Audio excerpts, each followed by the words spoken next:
Hello, this is the RPG Pundit, the final boss in Internet Shitlords, and as you can see, that is Meatball blocking my shot. I don't know what she's doing here. I think she thinks she's getting milk, which she is not. She already had milk. You already had 3 milks, actually. You've been quite the glutton today, Missy. Well, you have. All right, guys, today I'm here to talk about a subject that has come up in one of the groups that I was looking at here. Let me just readjust this after Meatball. There we go. Which is a very interesting one because it ties in very directly, for me at least, with my products, Lion and Dragon and Sword and Caravan. And speaking of those, be sure to check them out. The links are in the description below this video. You just expand the description of the video and you're going to see links to everything you can get, whether it's Lion and Dragon and Sword and Caravan, the Old School Companion 1, the World of the Last Sun, Star Adventurer, The Invisible College, all sorts of stuff is available. And now also on the Red Room's website, you can get issue 1 of of the Pundit Files. I always said RPG Pundit Presents. You can still get RPG Pundit Presents on drive-thru. We're up to issue 109, Medieval Dream Magic, a complete new system of magic for your OSR games. But then the Pundit Files issue 1 is Tables to Shake Up Your Campaign, which is a set of randomizers to create special large-scale events in a campaign world. So be sure to check all of that out. All right.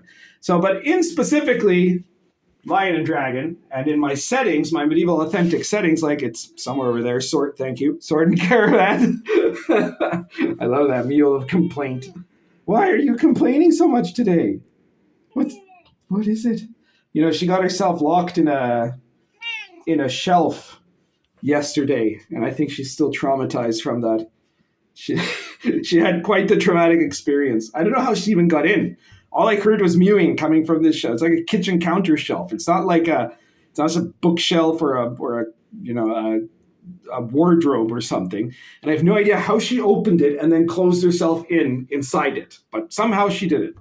Anyway, the subject of today is about the question of in a real medieval setting, would people be allowed to wander around fully armed and armored and potentially dangerous magicians and things like that? And the answer is, of course, no. And I've talked to you guys about this a bit before.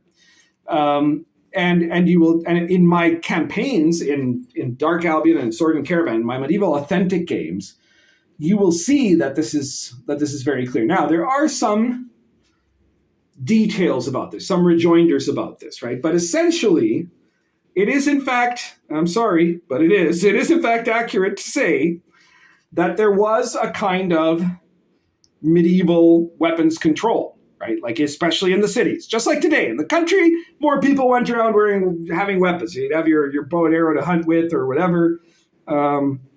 And it was more part of the culture. But if you were inside the city, there was strict weapon control laws, which meant that usually only the bad guys had weapons. Well, and the authorities, right? But the authorities couldn't always be counted on to stop the bad guys, could they? We all know that. So this is, the more things change, the more they stay the same, right? And so in essence, some people were asking, yeah, but come on, like what? I mean, people could go around with swords, right? Well, in fact, the real answer ultimately is that it depends, because when you're talking about the medieval world, let's say even if you're just talking about Europe, that's still a large area that had many, many different rules. And if you're looking at it over the course of time, the Middle Ages went from about the 10th century until about the 15th, right? To near the end of the 15th. That's a very long time, and things changed over that time. So that in the default Lion and Dragon setting, which is the War of the Roses, there were by then very, very strict rules on all kinds of things because they were very worried because, of course, of the destabilization that happened in the later part of the Middle Ages. They were very worried about everybody staying in their box, right? Staying in their social lane. And so there were strict rules about how you were even supposed to dress, what were called sumptuary laws, which meant that you couldn't wear certain colors or you couldn't wear certain fabrics depending on what social class you were. If you were lower class, then you wouldn't be allowed to wear silk, right? And colors like red or purple were completely out for you, You weren't allowed to put your colors on a shield, like you see here, unless you were of the nobility, And this is something, that one, for example, is a rule that was quite old, right? In a lot of places you saw that. So like you could wear the shield of your lord and have his shield, but you couldn't just paint up a shield and act like, hey, look, I drew this. This is my sign. Unless you were a noble, because that's the whole thing of a noble. They have the heraldry, right? They get to have the special designation that marks them as a noble. And that's what it is, and in the cities, basically, in most of the Middle Ages, now again, there are exceptions, but for the most part, you went into a city, and if you weren't somebody in a position of authority in the city, or you weren't given a sanction to bear arms, a permission to bear arms within the city by the people in power, or unless you were acting as an agent of the king, basically you were a fed. If you were a fed, you could go around armed, right?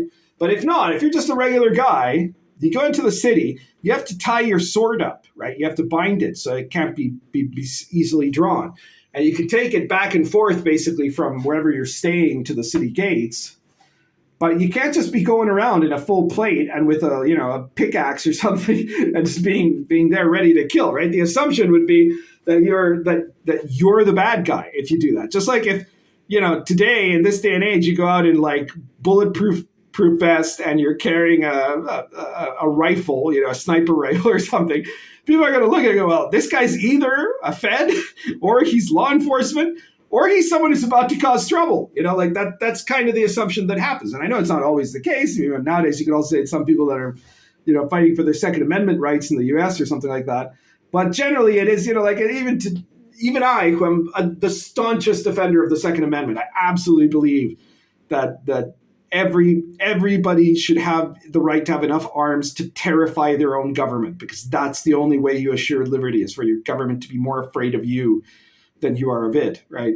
But even I would admit that, these guys that go in with automatic rifles into like a McDonald's just because they can, right? Just to like show off, that is a bit of a dick move most of the time, unless you're doing it as in the context of some useful purpose. Otherwise, people are, the first instinct you're going to have is this is a dangerous person, right? And usually those people are not the most socially competent of the lot, right?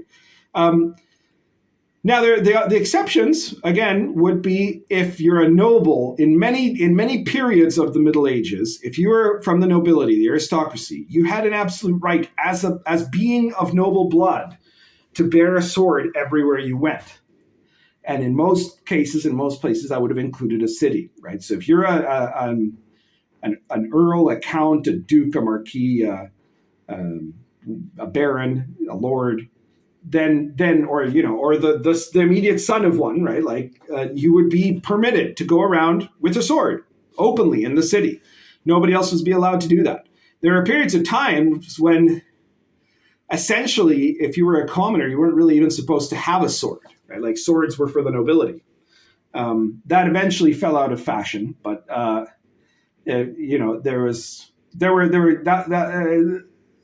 that could have gotten you in trouble. For example, in the 15th century in England or France, if you were going around bearing a sword on a scabbard and you weren't a noble, you could be accused of violating sumptuary laws, because the essence of the sumptuary law was that you were trying to pretend to be of a social class you weren't. So if you're going around with a sword prancing about, in fine clothing, and you're actually the son of a cutler or something, you've got a problem, right? Because that you're making yourself look like an aristocrat. And so that's a crime.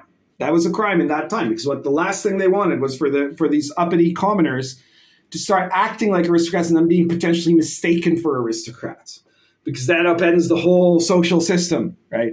So that was why these things were rules. Now, of course, if you're an agent of the church, you could have permission, right? So there were, for example, in the times that there were these orders like the Hospitallers and the Templars and the Teutonic Knights. What do you find so interesting about the Old School Companion, Meatball?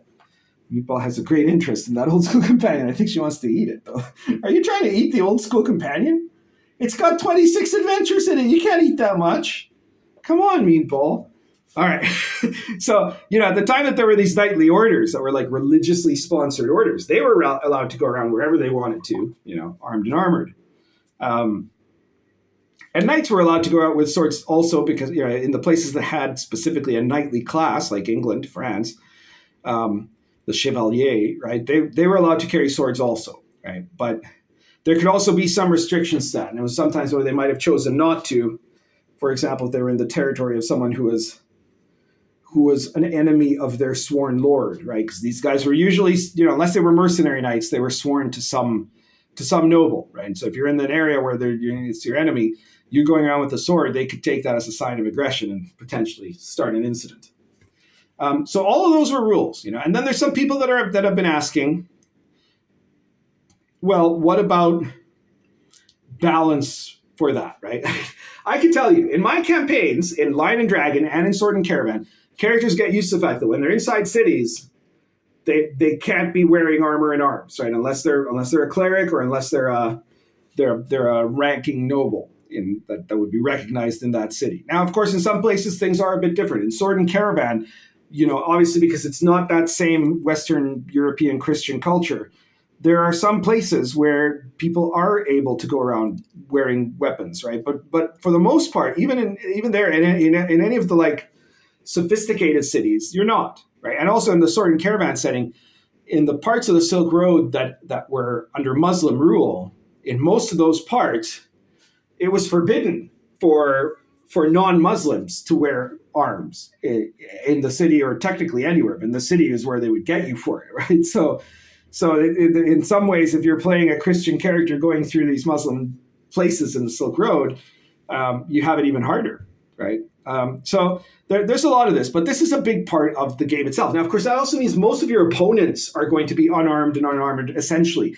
And when I say unarmed, I don't mean you're 100% unarmed, because obviously people always found ways. First of all, everybody carries a knife, right? A knife is not considered, which is to say, by knife, I mean a dagger, because these weren't little tiny knives. These were knives that were used for cutting meat. They were big enough that they could seriously injure a person. They're 1d4 damage knives, right? And those knives, everyone had them. And you had them in the city because that's what you used as your cutlery. You didn't go somewhere and sit down. They'd bring you a fork and knife. The fork hadn't even been invented yet. You have your own knife. You cut your own food, right? So you were always carrying that around. So there's always still the risk of someone getting stabbed with a knife, right? Second, people would have clubs or staves, right, that they could pass off to carry in there, right? No one's going to not begrudge a man to be having a walking stick, right? So there are a few things that you have as option for weapons. And there's improvised weapons. Then, of course, you could also smuggle stuff in. And second, if, armor isn't really allowed on the street, nobody's going to be carrying armor either, right? So that's an equalizer on both sides. Maybe someone does have armor at home, but they're only going to come out wearing it if they're expecting to get into a fight, which, again, proves the point. Now, keep in mind, though, a lot of this, all of these rules of trying to restrict weapon use, especially in cities, was a way for the people in power to maintain their control. This is why, the guards, city guards or whatever, where there were some, their goal was to prevent any social upset, and that's fair enough. And part of it was for social stability and what have you, but also part of it was that they didn't want most people to have weapons at all, right? Because then that was how you ended up having a bunch of Kentishmen going and having another uprising, It's it's the same old story the whole time, right? The aristocracy is well aware that if you have armed guards and an unarmed population, you're doing a lot better than if you have a small group of guards that are armed and a very large group of armed commoners that are angry at you for some reason, So this is why there existed that back then, just as you see it now, right? It's not really ever about wanting to protect the common good or the common peace, unless there might be some very idealistic people that see it like that. But the problem is that for the most part, the criminals still have, bandits still are still armed, right? And robbers and muggers and thieves. So the real reason is as a means of social control. But anyways, to the point I was getting to is that some people say, well, but this is unfair to fighters, except that in a situation where everybody's basically got the same arms and armor, the fighters actually have a much bigger advantage, right? Because they're the ones that have the ability to be aggressive. Now, the other group that has possibly a lot of advantages are thieves, right? Thieves can backstab, so that means that even with a dagger, they can end up doing a lot of damage. But that you'd think that's fine, right? You'd think in the one place where it would be ideal for the thief to be advantaged is in an urban environment, right? You're on their turf. That's what they do, right? Look at that tongue. Look at that little tongue. My goodness. It's quite the little tongue. Meatball tongue. So, that's okay too. Now, some people say, well, what about wizards? Okay, so I've heard a lot of this stuff regarding to magic. And now if you're playing Greyhawk or the Forgotten Realms, you don't have to change anything if you don't want to, right? You could keep it as it is. But I think even in Greyhawk or the Forgotten Realms, they would want people to be restricted for weapons, because you've got weirdos coming in from all over the place to the great city of Greyhawk, or to say nothing of Waterdeep, and you wouldn't want there to be constantly groups of aggressive people going through the street, heavily armed and armored, or magicked up the wazoo or anything like that, right? You would probably have, in that kind of setting, rules forbidding the public casting of magic, right? Because as a minimum, as a nuisance and potentially as a life-threatening activity, right? Like there would be rules for it. Someone said, yeah, but what about in a world where a dragon could just fly over at any time? Well, in the Middle Ages, people literally believed that dragons and chimera and manticores or whatever could fly over, and they all know the story. They all knew the facts that dragons flew through the air and attacked places, right? But they still had the same laws. And I mean, part of that is, mind you, because they would have also known that dragons and those sorts of creatures don't tend to appear very often. And they don't tend to appear near large cities or towns, because those are places that have been civilized by the human hands, and more importantly, by the church. And therefore, these are places that order has been brought to the brutish savagery of nature. So it's not a typical place for those creatures to come. They would only be a place that appear if there was some kind of great turmoil in the land that has disrupted that peace of God and the peace of the crown. If the church or the crown is in crisis, then yes, maybe a monster might show up into the most civilized of places. But otherwise, those creatures are generally found up in the mountains and the hills and the Wilderlands, right, where only adventurers go to find them. So it shouldn't be typical that they would be attacking, Bristol or something like that. There is one place that's probably been abandoned by God and the crown. It's Bristol. Anyway, so the other thing is, well, wizards, right? Like in D&D, you have wizards that can literally make fireballs. I would think there would be extreme strictures about the use of magic in a D&D fantasy setting. Now, in a medieval authentic setting, the detail is that magic is mostly ritual magic. Most of the things that a magician can do, he isn't going to just be able to wave his hands for 6 seconds and make a fireball appear, right? That isn't medieval magic. That's not how medieval magic works. Now, he might have other stuff, right? He might have a blasting wand where he taps you with a stick and you kind of explode or something. And that would be horrifying, right? And the thing really is that with magicians, the limiting factor for magicians would probably just be that a mob will kill them if they try to do magic, right? And that is fairly true, right? Like, it's very true that magisters, learned magicians, were respected in the court and in the universities and in the monasteries. It's true that there's a whole bunch of magic that was considered acceptable to do by the church in this time. It was also true that there was folk magic that local people did, right? But all that aside, it's still similarly true that if a wizard starts doing crazy wizard shit in general public, he's just asking for an angry mob to burn him to death. Okay, that is a very likely thing to happen, unless he is someone of absolute highest, most impeccable character, to the extent that everybody would think he's just a wonder worker and so magnificent that everything's okay then, right? But keep in mind, for example, this wasn't even in the Middle Ages. This is already the Renaissance. This was almost the 17th century. The most famous magician since Merlin in all of England, John Dee, right? Astrologer to the Queen's intelligencer. He was a learned man of books. He had the biggest library in all of Britain, right? Everybody knew about him. He was super famous. He was considered one of the great intellectuals of his time. an angry mob burned his house and his library down, right? Just because they heard crazy shit and said, "Oh, fuck this! This guy's here. He lives next door to us. Let's burn him down." And that's what they did. He wasn't in the place at the time, but they did it. So if you want to say a disincentive to the use of magic, there you are. Now there are some forms of magic in Lion and Dragon and in the Old School Companion 1 that are, and in some of the other RPG Pundit Presents books, there are some forms of magic that are very subtle, right, and that you can do in such a way that you don't draw attention to yourself when you do them. And well, in that case, okay, you can do that, right? And I mean, that's fair is fair. That's one of the things the Magisters get. In Lion and Dragon, Magisters have way less hit points than anybody else. They don't have a lot of opportunities for advancement. They don't have very many combat bonuses. They are good at lores and at magic, and they should get to do that, and that's all right. They're also completely wimpy, right? One good shot from someone and they're down, at least at low levels. And then, well, there's clerics or holy men and holy warriors, as it's going to be in Baptism of Fire, right?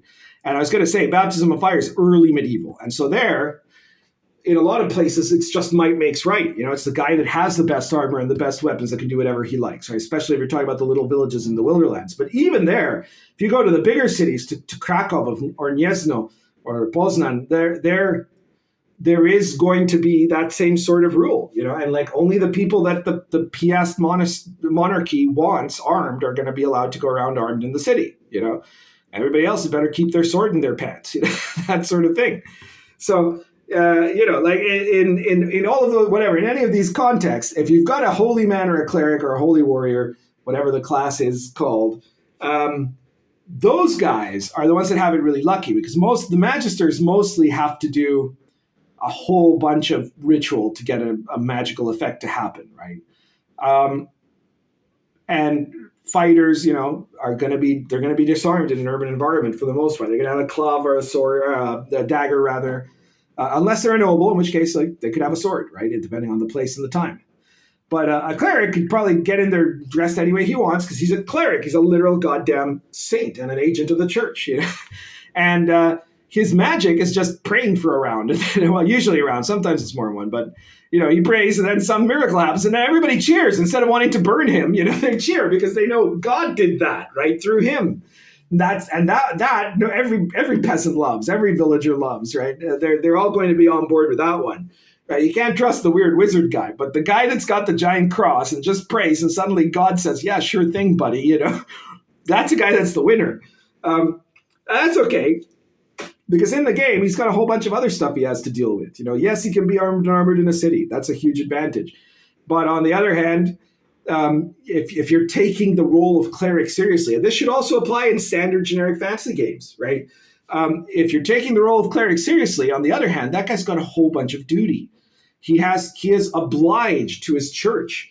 He should have a vow of poverty and chastity and obedience, because the treasures he collects, he gives to the church. He doesn't keep it for himself. I mean, the whole idea in D&D of a cleric, like just keeping the money for himself and then spending it on stuff for himself, seems super American Protestant to me, right? Like, that doesn't make sense anywhere else, right? In any other context, if you're talking about a religious man, that man is not keeping that money for himself. He's not buying a McMansion somewhere and then, wearing fancy suits to his televangelist TV show, right? Like, that's only that kind of weird American Christian vibe, right? Everywhere else, including in Christianity, almost everywhere else, right? Like, the whole idea is you're the holy man, you do the holy things, but you're poor, you obey your church superiors, and no snooky for you, buddy, chastity all the way. So yeah, that would be the standard in the Middle Ages for sure, right? So that's the cost they pay. They have to follow a character that has extreme moral strictures, right? And they have to do, you can't play a cleric in Lion and Dragon and break the rules. I mean, you can, but you lose your cleric powers right away, right? Because you've defied God. Yeah. So clerics, there's no need for paladins in Lion and Dragon, because clerics are the paladins in Lion and Dragon, which is how it should have been.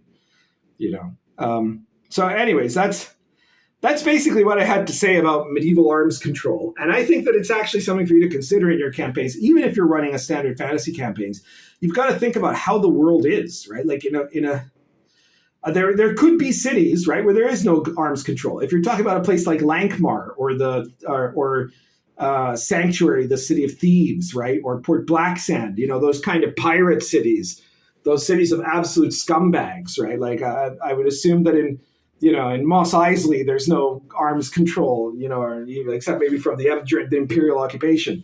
But in most places, there would be. And it would make perfect sense, especially in a medieval context, especially in the context of a medieval society, or even a quasi-medieval society, as you see in like Greyhawk or something.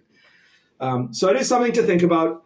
And it is, in fact, if the argument is, in the good old days, we didn't have gun control. Well, you didn't have guns. Well, by the time of Sword and Lion and Dragon, you did have guns. Or by the time of Sword and Caravan in China, they had guns. But weapon control in general is a thing that has been around for ages, and it's always been a means of social control. That's what it's for, and that's why the founding fathers were opposed to it, right? Because they felt that if you have that only works if you have a class system in your society, and they wanted a society that did not have a class system, that all men are created equal. That's the reason why the Second Amendment exists, so that you can't have an oligarchy that forms that is not answerable to the people, and that's wonderful. But it's such a special thing about being American, right? About America. Do not think that in the good old days of the Middle Ages, it was like that at all. It was not. So anyway, that's everything for today. Please share this video anywhere you might find it interesting, or anywhere you think it might piss someone off. And please check out all my products. Subscribe if you haven't subscribed. And hit the notification button so you don't miss any of the wonderful pictures of Meatball that I put in my posts, or any live streams that I might do anytime soon. I'm not sure if this will be my last video before Christmas or not, but if it is, Merry Christmas. And we'll see you all soon. Currently smoking Lorenzetti Oversized plus Argento Natural.